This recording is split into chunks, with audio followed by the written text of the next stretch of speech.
Hey there guys, this is Trevor from RMK Outdoors, and today I'm talking about my new favorite piece of equipment, or my new old favorite piece of equipment that was revised for 2020, the Atom LT Hoody, so stay tuned.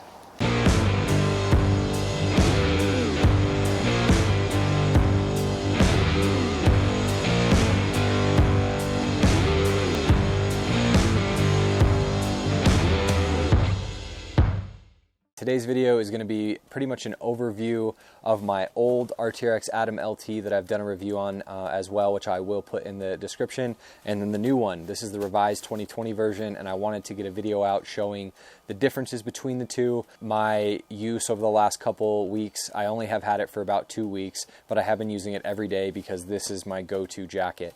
As you can see, I have the black one. I did buy this straight from Arc'teryx. I get a pro deal, so I did not pay full price. I'm not affiliated with them by any means, and everything I say is my own opinion. This won't be the full review. That will be down the road after I use it for a little bit longer. I know that there's a lot of people out there wanting to see the differences between the two and how you would use them.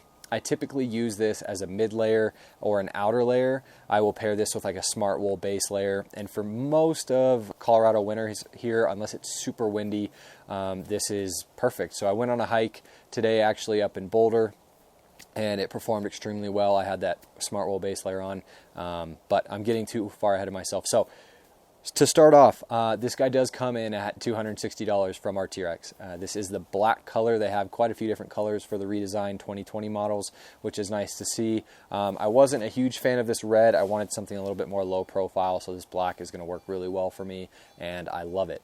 And right off the bat, I did have my old review as an XL. I've since lost some weight since I bought this, so I bought a large, and it fits me extremely well. I can't put as much underneath it like I could with this guy, but it's still plenty of room and what it's supposed to be, which is kind of a technical mid layer, not like a huge parka or something like that. So this is their hoodie. It is not the warmest jacket Arc'teryx makes, but I think it is one of the most popular. So this Arc'teryx piece is made with a 60 loft insulation. The Atom AR, for those that are wondering, is made with a 120 down insulation, or sorry, core loft insulation. So this is not the most insulated jacket, but it does an extremely good job at keeping you warm, especially if you layer it right, which is the key thing for this piece. It is so insulated, wind resistant, and they said they updated the breathability on this. In my old one here, I would take this on runs, and I know it's not necessarily a running jacket, but when it's really cold, I wanted something lightweight. I probably should have went with the lighter, this SL hoodie. It was a bit warm when I used it for running, and it did not breathe well. I know that's not its intended purpose, but this jacket is intended to be a technical piece, so breathability is important as long as you can keep that durability and warmth as well. They updated the breathability on this. I really don't know how they did that. I was trying to find, but it almost feels like a little bit lighter. However, they did use the same insulation and the same outer fabric, so not much has changed that way. It might be something to do with the inside liner, but that will be more towards the full review after I use it more and kind of see that breathability. But for now, I can't really tell a difference between the two in breathability. Insulation wise, the exact same. I think this one just feels a little bit newer. Obviously, I've had this for a long time, so this one's kind of sloppier on the insulation. Even though it is still in awesome condition, I'm going to pass this one on to my brother. It does still have the performance side stretch panels, which is an awesome feature of this guy. I love it. They really haven't changed much. What they did change was exactly from their website. They say the redesign includes an update to the cuff construction for easier on and off and layering. I have noticed it's a little bit easier to get it over my watch. That was always difficult for some reason on this one. So there's that. And then updated material package for enhanced durability. Updated fit. I noticed it has run a little bit longer, which I like because I went down to a large from an XL, so it fits me pretty well now. And a dope dyed liner, they say. So that's only on a couple of them because this guy, well, I think the inside liner, let's see, it is dyed. Well, so is this one. So I don't know really what that inside liner is, but I'm just going to go over it. And then all the kind of nitty-gritty stuff, all the super technical features will be on my written review and the full follow-up review. But for now, we're going to hit on some of the key differences that they've updated. The first one right off the bat is the zipper pull. I noticed you had more of a paracord style zipper pull before. This one is kind of a hard rubbery plastic, so it's a little less noisy, a little less floppy. And on this one, when I was running, I noticed the zipper would kind of slide down and I'd have to keep zipping it up, which I'm not a very picky person as long as the jacket kind of keeps me warm or whatever, but I decided to just zip it up and not really complain about it, but it kind of was a nuisance. This zipper has not moved at all, so they obviously updated the zipper. It's about the same size. Maybe it had to do with the weight of the pole bouncing around, but they updated that. And then one that I noticed right off the bat, which I don't know how I feel about it, is the hood. This hood did not have a structured brim to it, and this guy, I'll show you guys, has kind of a structured piece, which when you're wearing headwear or like a beanie or anything like that, it does give it some more structure and kind of helps keep form. But I did notice when I have it down, and if it's not laying necessarily right, it kind of hits the back of your head because it has that structure to it. So like it's doing right now. This one doesn't have that, so I'd say this is more comfortable, to be honest. I think this is more technical. I don't use this jacket climbing up mountains, free soloing like they have in all their pictures. I use it for pretty much every day and hiking and backpacking and stuff like that.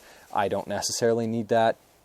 I mean, they're trying to make updates, so I understand that. I don't think it's a negative yet. We'll have to see on the review. You do still have the pull cinch on both of them. You've got the cinch down, which is a nice feature to kind of keep it tight to you. You guys probably keep picking up interference there. But fit-wise, honestly, it's tough. I really should have went with an XL on this just to see the fit differences, but unfortunately I needed a large. I didn't want to get another XL. The fit does seem a bit trim, like they kind of trimmed it up a bit and then longer, so kind of that style that everyone's going towards, but I can't necessarily say between a large and an XL. I don't know if that's just because I went down to a large, but maybe I'll try to get my hands on an XL version just to do that. But it fits well. It fits like you would expect from Arc'teryx. They're not the most roomy pieces of equipment of any kit, whether it be their fleeces or their parkas. They're very trim, kind of athletic type fit. Now the cuff design on this guy, to be honest, I don't know what they did. This old one would run down the stretchy part would run down to about here, and this guy does not do that. I don't know. I don't know what they did, to be honest, but it works better. I think they may have made it a little bit more stretchy to allow for that layering. Yeah, it's a bit more stretchy than the old version, and it still locks down. It still feels good on your wrist, so that's a welcome feature if I can get it over my watch without really trying to yank it up. And then layering has been flawless so far. So you do still have the pull cinch at the side here to cinch it up on the new one, I believe. Yeah, I can show you guys. It looks like it's a little bit lighter, but you can still pull that to cinch it tight, which is nice if you want a more kind of tailored, not tailored, but less bounce if you're running or something like that and you want that fit. It is a bit different in terms of how you loosen it. The other one just had a pull tab. So this one, okay, I see. So this one's more of a cinch. I'll show you guys a close-up where this one kind of had this bulky pull tab. That's a great feature. I don't think they listed that. But it is a bit different. This one you have to, it's that push down lock one where you cinch it up and then you push down to unlock it. This one is kind of just I'll show you a close up, but it's lighter. It does not, I don't feel it as much. I honestly forgot it was even there. So that is a great update as well. And you know, this is one of the most popular jackets, so I don't believe they meant to change a lot. They just tried to make it a little bit better, maybe a little bit more technical, more durable, always trying to make things as good as they can be. Arc'teryx is a great company, and so to be honest, they didn't change a lot. So if you were interested in this older version and some of these little tiny features make you happier, you know, go for the new one. But if you can find this on sale, I still think this is one of my favorite jackets of all time, and I don't think it will change with this guy. The zipper's cool. There's not really a make or break upgrade, I don't think. They're very minimal. So again, you know, they come in at $260. I'm thankful that I get the pro deal. And then I also have an Arc'teryx outlet in Castle Rock, Colorado, which is awesome to visit. I'm sure they're going to have a ton of these guys on sale. But I don't think it's a super crazy upgrade. It's just revised to make things a little bit better. I know I've said this already, but it truly is one of my favorite all-around jackets for winter, fall, winter. I mean, at any point here in Colorado, it is a very lightweight insulated jacket. Again, 60 loft in here, very light. Good wind resistance. I wouldn't say it's anywhere near one of their parkas. I do have an Arc'teryx parka, and that thing just stops wind, but as long as you layer it right, this thing is amazing. So if you guys have never had an Arc'teryx Atom hoodie, I would definitely suggest it. It's one of my favorite pieces of kit, whether I'm backpacking, hiking, going out day-to-day, groceries, walking the dog, whatever. I think it is an amazing piece of gear, especially if you can find it on sale. So hopefully you guys can find some deals on this. If not, $260 I think is a very fair price for this piece of equipment.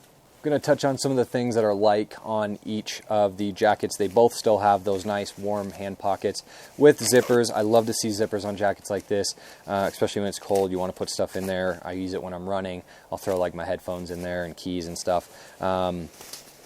Everything else, you do have that inside pocket as well on the inside right here. That is very nice. That is the only inside pocket.